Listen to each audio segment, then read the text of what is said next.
테마 44 신자유주의와 신공공관리론. 신자유주의란 케인지안 이후 탄생하여 유럽 좌파에 의해 지지되어 왔던 복지국가 사상의 비효율, 저성장, 고실업, 도덕적 해이 등의 한계에 대한 대안으로 모색된 이론이다. 신자유주의 정부 이념은 시장 실패의 해결사 역할을 해오던 정부가 오히려 문제의 유발자가 되었다는 인식하에 다시 시장을 통한 문제 해결을 강조하는 작은 정부를 추구한다. 13년 국가구금. 신자유주의 정부 이념은 민간 부문에 대한 간섭과 규제는 최소화 또는 합리적으로 축소 조정되어야 한다는 입장이다. 13년 국가구금. 신자유주의 정부 이념은 공급 측면의 경제정책을 강조하며 수요 측면의 경제정책에 대해서는 반대 입장을 취한다. 13년 국가구금. 신자유주의 정부 이념은 민간 기업의 경영기법을 행정에 접목시켜 효율적인 행정관리를 추구하려는 것이다. 13년 국가구금. 1980년대 작은 정부를 구현하기 위한 민영화의 흐름은 1990년대의 정부 재창조운동을 촉진시켰다. 11년 국회 팔금.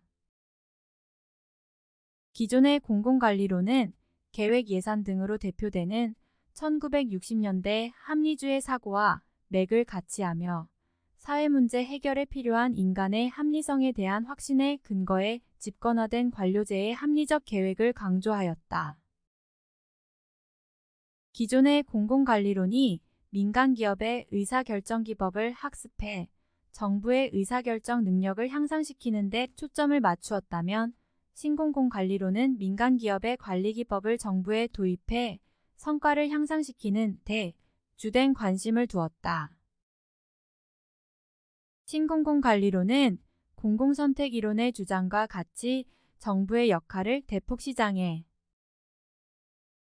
맡겨야 한다는 입장은 아니며 기존의 계층제적 통제를 경쟁 원리에 기초한 시장체제로 대체함으로써 관료제의 효율성과 성과를 높이려고 한다. 18년 서울구금. 신공공관리론은 정부 규모의 축소보다는 행정활동 혹은 관료행위의 관행을 개선하는 것을 더 큰 목적으로 하였다. 신공공관리론은 거래비용이론, 대리인이론 등 신제도주의 경제학의 접근법을 취하고 있다. 14년 국회구금. 신공공관리론은 시장주의와 신관리주의를 결합하여 전통적인 관료제 패러다임의 한계를 극복하고자 하였다. 12년 국회구금. 신공공관리론은 가격 메커니즘과 경쟁 원리를 활용한 공공서비스의 제공을 강조하였다. 11년 국가칠금. 신공공관리론은 정부를 재구축하고 민간 부분이 공공서비스 공급에 참여할 필요가 있다고 강조하였다. 20년 국무원 7급. 신공공관리론은 전략적 정책 역량의 강화와 집행 부분의 탈정부화 및 탈관료제화를 추구한다. 신공공관리론에 의하면 정책 결정 기능과 사업적 성격이 강한 정책 집행 기능은 서로 분리하여 별개의 기관들이 담당하게 하는 것이 바람직하다.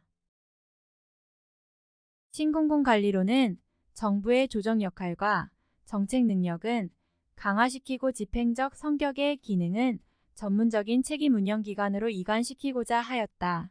9년 국가구금. 신공공관리론은 수익자 부담 원칙의 강화, 정부 부문 내 경쟁 원리의 도입 등을 행정개혁의 방향으로 제시하였다. 14년 지방 7급. 신공공관리론은 전통적으로 강조되었던 분배 참여, 평등의 원리보다는 경쟁이나 효율성의 원리를 강조한다. 전통적 관료제는 공익을 법률로 표현된 정치적 결정으로 보지만 신공공관리론은 사익의 총합으로 본다. 신공공관리론은 사익의 총합을 통해 고객 집단에게 바람직한 결과를 창출하는 방법을 추구하였다. 21년 국회 8급. 신공공관리로는 법규나 규정에 의한 관리보다는 목표와 임무 중심의 관리를 중시한다. 9년 국가 7급.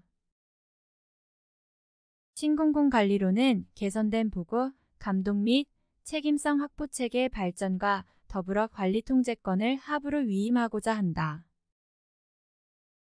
신공공관리로는 효율적 감시와 통제를 위해 측정 가능한 성과 목표와 기준을 제시하고 이의 달성을 중시한다. 9년 국가 9급.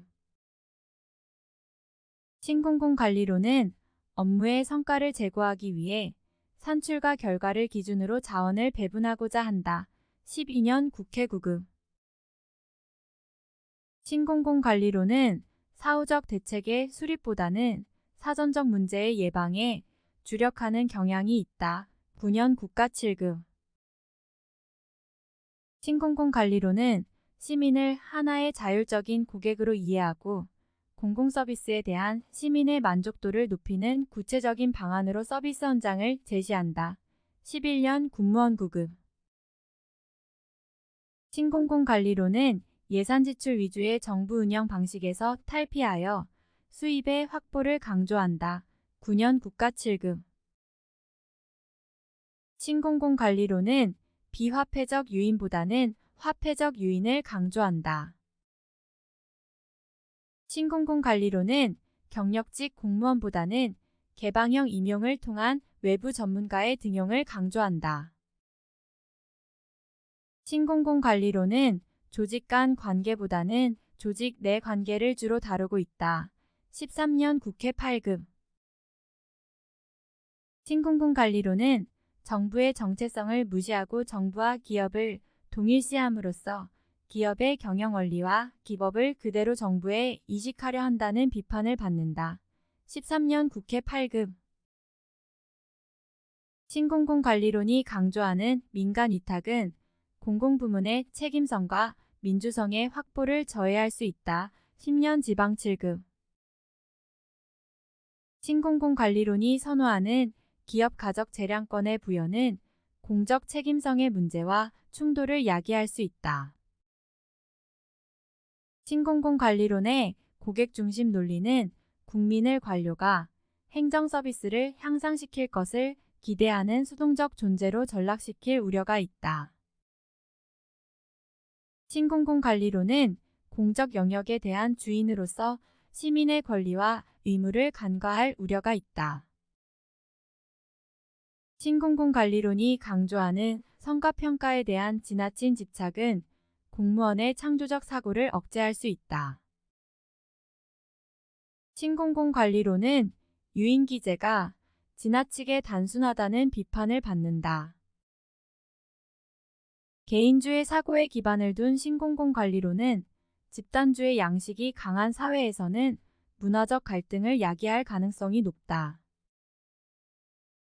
촉진적 정부, 사명지향 정부, 성과지향 정부, 고객지향 정부 등을 제시한 오스본과 게블러의 행정개혁 원리도 신공공관리론과 맥을 같이 한다. 기업가적 정부는 직접적인 서비스 제공보다는 할 수 있게 해주는 권한 부여를 강조한다. 기업가적 정부는 투입이나 과정보다는 성과의 측정과 그에 따른 유인의 배분을 강조한다. 기업가적 정부는 규칙보다는 결과를 중시하는 임무지향적인 정부를 선호한다. 오스본과 플래스트릭은 행정개혁의 DNA 전략으로 핵심 전략, 결과 전략, 고객 전략, 통제 전략, 문화 전략 등을 제시하였다. 오스본과 플래스트릭이 제시한 통제 전략은 실무조직에 대한 권한 부여, 실무자에 대한 권한 부여, 지역사회에 대한 권한 부여를 강조한다.